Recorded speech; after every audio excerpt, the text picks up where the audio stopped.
বন্ধুরা নমস্কার। যতন খুলুম খান পত্রিকাতে দেখলাম আমাদের রাজ্যের বর্তমান ডিজিপি অমিতাভ রঞ্জন কিছুদিনের মধ্যে রিটায়ার করবেন, চাকরি থেকে অবসর নেবেন এবং ওনার জায়গাতে সিনিয়র পুলিশ অফিসার অনুরাগ সাহেব তিনি দায়িত্ব নেবেন ডিজিপি হিসেবে। সম্ভাবনার কথা বলা হয়েছে সংবাদপত্রে। সরকারি যেহেতু নোটিফিকেশন বের হয়নি সেহেতু এটা সম্ভাবনার কথাই।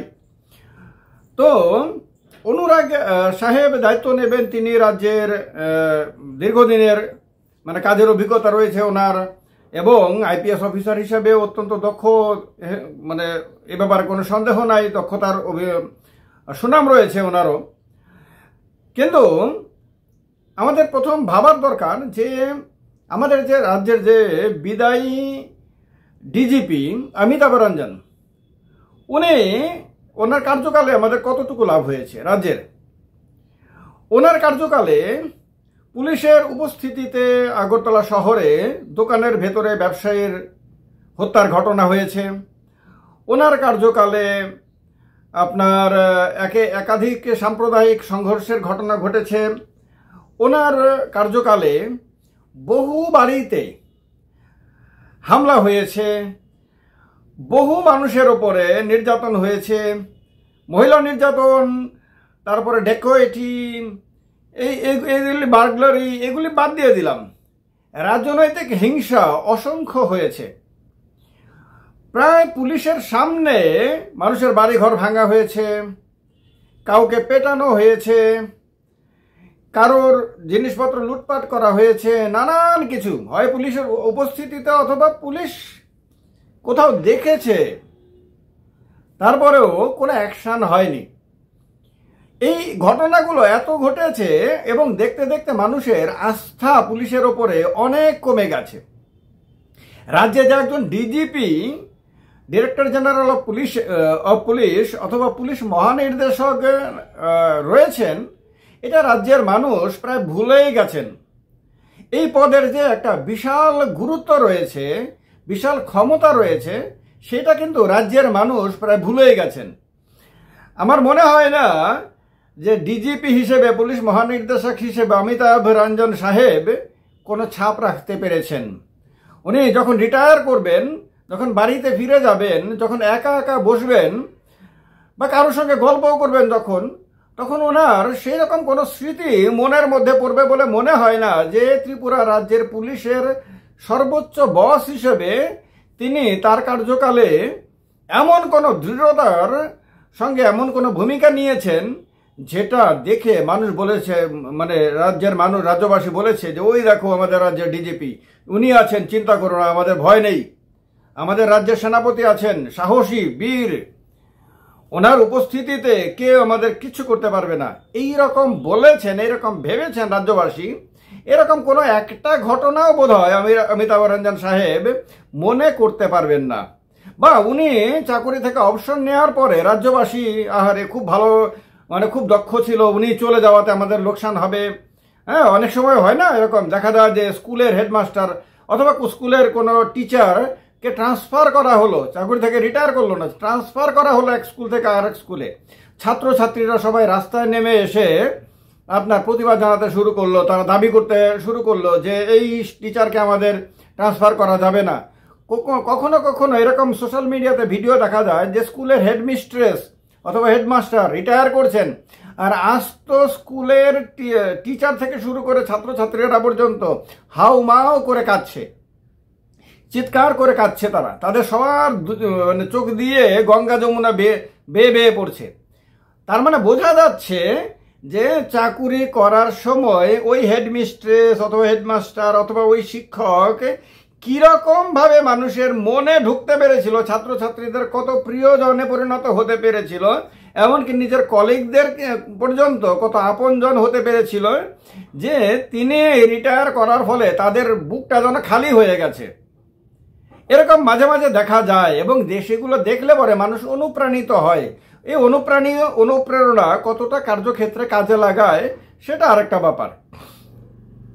আমাদের রাজ্যের বর্তমান ডিজিপি রিটায়ার করলে পরে হ্যাঁ হতে পারে যে ওনার কলিগদের মধ্যে অনেকে যারা ওনার সঙ্গে ঘনিষ্ঠভাবে কাজ করেছেন বা করছেন তাদের মধ্যে কারোর কারোর হয়তো খারাপ লাগবে, বেশ কিছুদিন হয়তো খারাপ লাগবে, এরপরে আস্তে আস্তে আবার সময়ের নিয়মে স্বাভাবিক হয়ে যাবে।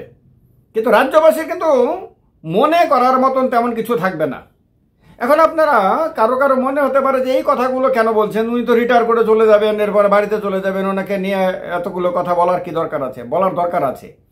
বলার দরকার এই কারণে যে পরবর্তী ডিজিপি যিনি হবেন ওনার এটা মাথায় রাখা দরকার, সে অনুরাগ সাহেবই হন অথবা অন্য কেউই হন, যাকে রাজ্য সরকার পছন্দ করবে তিনি রাজ্যের ডিজিপি হবেন। ওনার এটা মাথায় থাকা দরকার যে ওনার যিনি পূর্বসূরি উনি চাকুরি ক্ষেত্রে তেমন কোনো ছাপ রাখতে না পারার কারণ, ডিজিপি হিসাবে বলছি, অন্য পোস্টগুলো এর আগের পোস্টগুলো বাদ দিয়ে দিলাম, ডিজিপি হিসাবে এমন কোনো ছাপ রাখতে পারেননি যার কারণে মানুষ ওনাকে দীর্ঘদিন মনে রাখবেন বা ওনার বীরত্ব নিয়ে আলোচনা হচ্ছে রাজ্য জুড়ে, এরকম কোনো ঘটনা উনি ঘটাতে পারেননি। সুতরাং আমাকে এটা মাথায় রাখতে হবে যে আমি পুলিশের সেনাপতি হিসেবে, রাজ্যবাসীর সেনাপতি হিসেবে রাজ্যবাসীকে প্রোটেক্ট করার যে দায়িত্বটা, সেই দায়িত্বটা এতটা দৃঢ়তার সঙ্গে, এতটা সাহসের সঙ্গে, এতটা বীরত্বের সঙ্গে পালন করব যে আমি রিটায়ার করলে যাতে রাজ্যবাসীর দু চোখ দিয়ে এক ফোঁটা করে হলেও জল পড়ে, তারা যাতে আমার অবর্তমানটা আমার কি বলবো এটাকে, অ্যাবসেন্সটা যাতে তারা অনুভব করতে পারে, এর জন্য যাতে তাদের কষ্ট হয়, তারা যাতে এরপরে বলেন যে দারুণ ডিজিপি ছিলেন, এরপরে ডিজিপি যাতে ওনার মতন হয়। কিন্তু এইটা মাথায় রাখা দরকার ওনার। এই কারণে এই কথাগুলো বলা একান্ত দরকার। আমার বিশ্বাস, যেহেতু আমার ভিডিও নিয়মিতভাবে রাজ্য পুলিশের বিভিন্ন অফিসাররা দেখেন, পুলিশ হেডকোয়ার্টার থেকেও দেখেন, হয়তো বর্তমান ডিজিপি, বিদায়ী ডিজিপি আপনার অমিতাভ রঞ্জন সাহেবও হয়তো দেখেন, হয়তো উনিও দেখবেন, কিন্তু হয়তো দেখছেন, আমি যখন বলছি তখন হয়তো উনিও দেখছেন। আমার এই ভিডিওটা যাতে নতুন ডিজিপি অবশ্যই দেখেন। আমার পুলিশ অফিসার বন্ধুদের কাছে এটা অনুরোধ যে এই ভিডিওটা অবশ্যই নতুন ডিজিপির দৃষ্টিতে নেবেন, যাতে উনি এটা মাথায় রেখে কার্যভার গ্রহণ করেন যে মানুষ একজন সাহসী বীর সেনাপতিকে দেখতে চায়। মানুষ পুলিশের উপস্থিতিতে অপরাধ হবে অথবা অপরাধ হলে অপরাধীদের ব্যাপারে পুলিশ নরম থাকবে, পুলিশ তাদেরকে ধরার ব্যাপারে কঠোর ভূমিকা পালন করবে না। সাধারণ মানুষ যার বাড়িতে অন্যায় হয়েছে, যার বাড়িতে আক্রমণ হয়েছে, তার বিরুদ্ধে মামলা নেবে অথবা তাকে গ্রেপ্তার করবে। এই ধরনেরও সংবাদ মাঝে মাঝে এসেছে বিভিন্ন সময়ে। এরকম হবে এটা মানুষ কল্পনাই করতে পারে না। এগুলি তো আমাদের দেশের সংবিধান এবং আমাদের দেশের কোনো আইন পারমিট করে না, গণতন্ত্র এগুলি পারমিট করে না। সুতরাং নতুন ডিজিপি যাতে বিজেপির প্রতি দায়বদ্ধ না হয়ে, রাজ্যের কয়েকজন মন্ত্রীর প্রতি দায়বদ্ধ না হয়ে রাজ্যবাসীর প্রতি দায়বদ্ধ হন। উনি যাতে কোনো রাজনৈতিক অফিসের দ্বারা ওনাকে দায়িত্বপ্রাপ্ত করা হয়েছে এইটা মাথায় না রাখেন, বরং এটা যাতে সবসময় ওনার মনের মধ্যে থাকে যে ওনাকে রাজ্যবাসী দায়িত্ব দিয়েছেন, উনি রাজ্যবাসীর প্রতিনিধি, উনি রাজ্যবাসীর সেবক, রাজ্যবাসীকে সুরক্ষিত রাখার জন্য উনি দায়িত্ব প্রাপ্ত। এর জন্য ওনাকে ট্রেনিং করানো হয়েছে, এর জন্য ওনার উপরে নানান ক্ষমতা দেওয়া হয়েছে, এর জন্য ওনাকে অনেক সুযোগ সুবিধা দেওয়া হয়েছে, এর জন্য ওনার অধীনে একটা বিশাল বড় বাহিনী দেওয়া হয়েছে, বন্দুক ধারী থেকে শুরু করে লাঠিধারী পর্যন্ত বিরাট বাহিনী ওনার সঙ্গে 24 ঘন্টা ওনার অধীনে আছে, যাদেরকে দিয়ে উনি এটা নিশ্চিত করতে পারবেন যে এই রাজ্যের মানুষের ক্ষতি করার কথা যাতে কেউ কল্পনাতেও না আনতে পারে। এটা যদি করতে পারেন নতুন ডিজিপি, তাহলে ওনার অবসরের আগে একটা ভিডিওতে আমি ওনার ভূয়সী প্রশংসা করতে পারবো এবং বলতে পারবো যে এই ডিজিপি বিদায় নিচ্ছে, এর জন্য রাজ্যবাসী দুঃখিত, রাজ্যবাসীর কষ্ট হচ্ছে, ওনার অবসর জীবন সুখী হোক। অবশ্যই অমিতাভ রঞ্জন সাহেবেরও অবসর জীবন সুখী হোক, উনি বাড়ি ঘরে গিয়ে নাতি নাতনি যদি থাকে তাদের নিয়ে আনন্দে কাটান, বাকি জীবন সব থাকুন। ওনার জীবনে কোনো কিছুর অভাব হবে না, ভালো টাকা পেনশনও পাবেন, গ্র্যাচুইটি ভ্যাচুইটি মিলিয়ে প্রচুর টাকা পাবেন, জীবনের সুখ আহ্লাদের জন্য কোনো কিছু ওনার অভাব হওয়ার কথা না, একজন আইপিএস অফিসারের অভাব হওয়ার কথা না, সব থাকবেন। কিন্তু একটাবার ভাববেন যে রাজ্যবাসীকে কি দিয়ে গেছেন। নিজে যখন কার্যকালে আছেন, এখনো তো আছেন, রাজ্যবাসীর জন্য কতটা বীরত্ব দেখাতে পেরেছেন, কতটা সাহসিকতার প্রমাণ দেখাতে পেরেছেন। যদি থাকে কিছু করে, মানে আমার কথাগুলো যদি ভুল হয়ে থাকে, আপনি যদি আসলেই যদি সাংঘাতিক কিছু করে থাকেন, তাহলে এটাও জানাবেন। ব্যক্তিগতভাবে জানানোর দরকার নাই, কমেন্ট বক্সে কমেন্ট করে জানিয়ে দিলেও হবে, অথবা কোনো দূত মারফতে জানিয়ে দিলেও হবে। আমি সেটাও আগামী দিনে কোনো একটা ভিডিওতে রাজ্যবাসীকে জানাবো। ভালো থাকবেন। বিদায়ী ডিজিপির ভবিষ্যতের কুশল কামনা করি। নতুন ডিজিপির কাছ থেকে বীরত্ব এবং সাহসিকতা প্রত্যাশা করি। ত্রিপুরাবাসী ভালো থাকবেন।